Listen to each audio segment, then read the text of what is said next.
actuelle, pratiquement toute l'Europe est fédéralisée, à l'exception de quelques dinosaures qui sont essentiellement la Turquie, la Grèce, la France, peut-être le Portugal, c'est tout. Mais ces États-là résistent tellement que je ne vois pas tellement bien comment ça pourrait se passer. On pourrait éviter le passage par un espèce d'événement fondateur.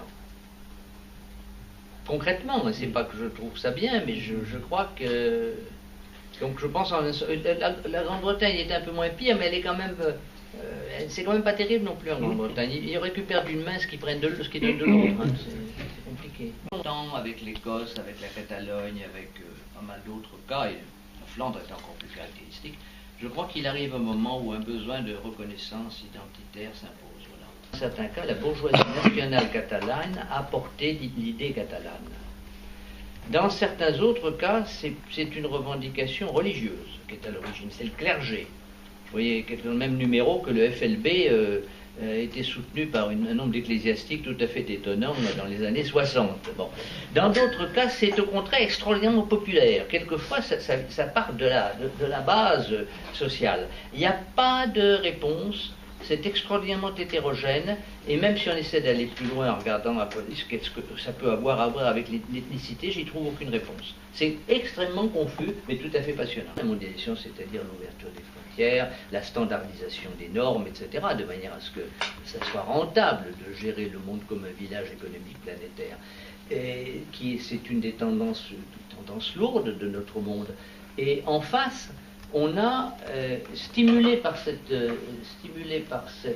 mondialisation, deux phénomènes parallèles. D'une part, une éradication des identités traditionnelles, parce qu'effectivement, souvent elles s'épuisent, c'est-à-dire, par exemple, depuis que je suis sur cette terre, le nombre de locuteurs de breton est passé d'1 million à 150 000, c'est quand même assez saisissant. Donc c'est un phénomène. Et c'est dans le monde entier que l'éradication des différences est en cours, mais on assiste aussi, stimulé par l'entropie, à l'apparition de nouvelles forces différentialistes, qui ne sont pas nécessairement les mêmes, qui peuvent être les mêmes réactivées. On parle du catalanisme, on parle du sentiment identitaire flamand, etc., qui là sont des sentiments qui partent de la triple, assez fort, et qui quelquefois deviennent explosifs, ce qui n'aurait pas été il y a quelques années. Je crois que c'est aussi un des phénomènes de réaction à l'entropie. C'est en quelque sorte l'organisme qui secrète des anticorps contre l'entropie. Ça c'est un peu la théorie de Michel Serres, mais je crois qu'il a bien vu les choses en l'occurrence. Et c'est à ça qu'on assiste à l'heure actuelle. Parce que je crois que l'entropie c'est la mort, là aussi je crois qu'il n'y a pas de problème. L'entropie c'est la mort, la diversité c'est la vie.